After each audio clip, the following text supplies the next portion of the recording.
Number 12 Looks Just Like You is one of the most memorable installments of the Twilight Zone's 5th season, but it goes beyond that. It's likely among the more recognizable premises of the entire series. Its cultural impact stretches across books, other TV episodes, musical acts, and more. But does its legend build up an impossible standard compared to the story itself? Let's re-examine and find out.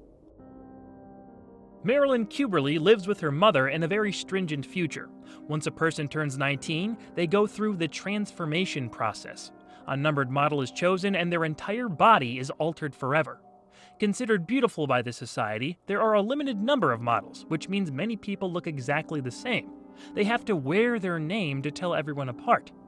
Marilyn is supposed to go through her transformation soon, but is reluctant to take part in the procedure. This bothers her mother Lana and best friend, Val, who can't understand her hesitation. They're perfect and beautiful, why wouldn't she want the same? Marilyn is taken to Dr. Rex, who hopes to pinpoint why she's thinking this way. It turns out, Marilyn's late father preached some nonconformist ideas before going through his own procedure. Thinking she's ill, Rex sends her to Professor Sigmund Friend, who questions the teenager while explaining the ideologies of the state. It's not just the body that's changed in the transformation. This was the second to last TZ ep that involved Charles Beaumont. He has a co-writing credit here with his friend John Tomerlin, but like other installments close to the end of the series, the credit doesn't tell the whole story. It's true that number 12 Looks Just Like You is based on Beaumont's short story The Beautiful People, but outside of pitching the idea to Tomerlin, he had no say on the script itself. Abner Bieberman directed his third of 4 episodes with this one, and it's got to be his most well-known. The Dummy from Season 3 certainly has its fans and has rippled through pop culture in the ensuing 6 decades, but number 12 Looks Just Like You seems to be more evocative for its dark themes and hauntingly relevant ending. Like in The Dummy, a heavy focus on the building sense of dread drags the viewer through uncomfortable feelings. That foreboding darkness is reflected in the set pieces as the tension ramps up. The same giant hallway from The Long Morrow is used once again to an effective degree, but it's when we get into Professor Friend's office that the shadows and minimalistic set become much more threatening to our main character. Speaking of which, Colin Wilcox as Marilyn Kuberly created the appropriate amount of sympathy for the audience to attach themselves to. She's easy to root for in a story like this, as things go from bad to worse. Marilyn is supposed to be 18 years old. Wilcox was playing about 10 years younger. It's not a huge distraction, but a lot of her line readings come off more childlike than someone in their late teens. If I didn't want the transformation, I wouldn't have to have it, would I? Darling, what are you talking about? Well, I could wait a little while, couldn't I? Returning from another Charles Beaumont story, Season 3's Person or Persons Unknown, was Richard Long. He plays every male character, since they all coincidentally chose number 17 for their transformations. This bugged me a little bit, as we're led to believe there are more models for citizens to pick from. The small cast was meant to accentuate Marilyn's isolation and probably save a few bucks, so I get it, but having at least one more male model number in there would have helped expand the world a little. Long impressively portrayed 5 characters, 3 of which have dialogue, so let's quickly break down the important ones. Marilyn's Uncle Rick rocks a cape, dressing like an understudy for General Zod, but he's by far the most compassionate of the characters Kuberly interacts with.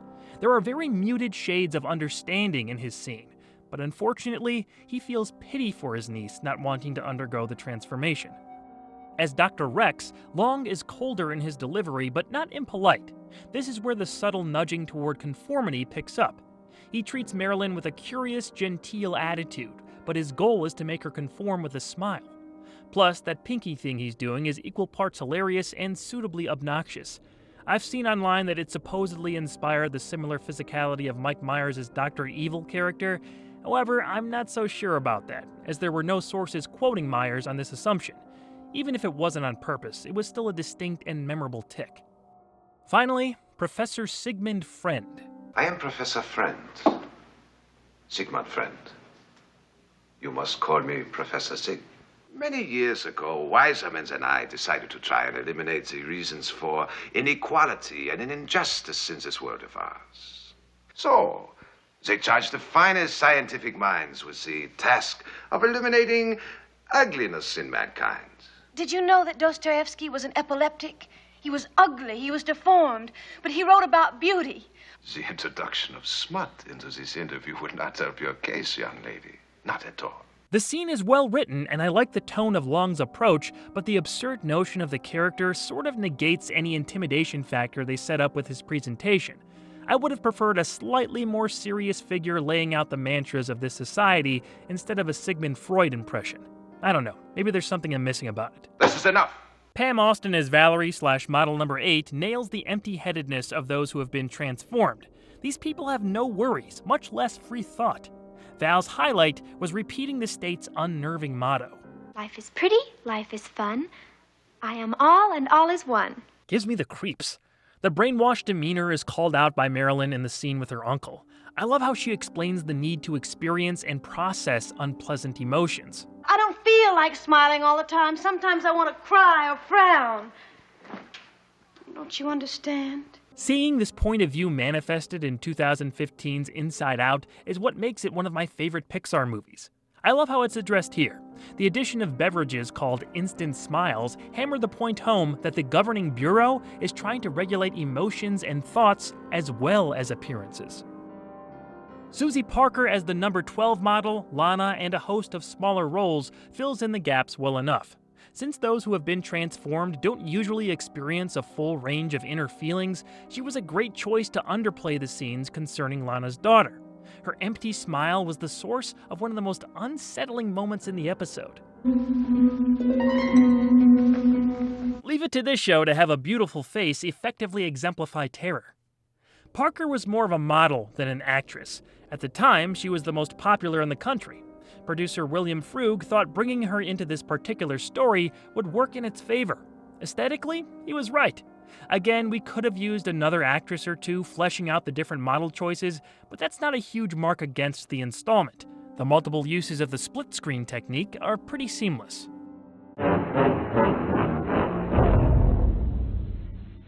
In her hospital room, Marilyn has full-on refused to accept the supposedly voluntary procedure. While trying to appeal to Val, Kimberly says that her father didn't die in some accident, as is the cover story. He committed suicide after his transformation, realizing his identity was stripped away, which left him with no reason to live. Val can't seem to comprehend her friend's sadness and leaves her alone. With no one to trust, Marilyn tries to escape the hospital but accidentally walks into the operating room, where Dr. Rex and a nurse greet her.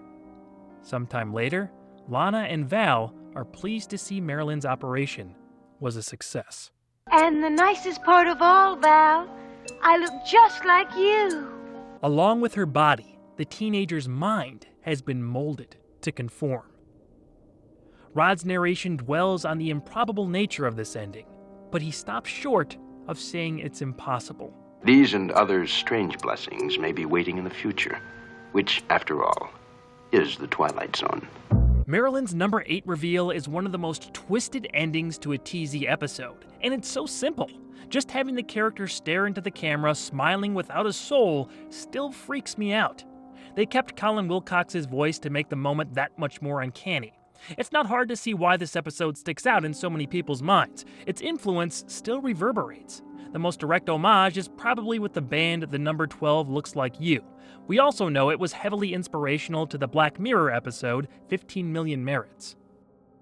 The story and themes bring to mind other Zone greats like Eye of the Beholder, The Trade-Ins, and The Obsolete Man, a culture that subtly, but not so subtly, forces its citizens to obey while dispossessing them of vital individuality.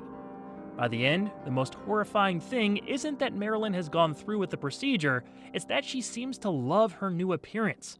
The state not only corrupted her body, they destroyed her sense of self and washed away any objections she previously had.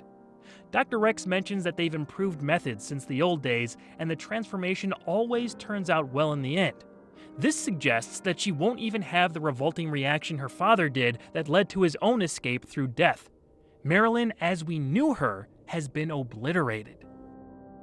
Dark stuff, but sometimes that's what the series is best at. This tone undeniably generates some of the most memorable sequences from its 5-season run. The toughest pill to swallow is what this episode warned us about has only gotten worse in the over half a century since it aired. That's what makes Rod's ending narration the most chilling. Number 12 Looks Just Like You might not exactly be a personal favorite, but there's no disputing how important it is and how well it was executed. I just have one question. Shouldn't it have been called Number 8 Looks Just Like You? Wouldn't that have made more sense? Would that have given away the ending or something? Whatever. The number isn't important. It's what you gave up to get it. Forever lost to the Twilight Zone.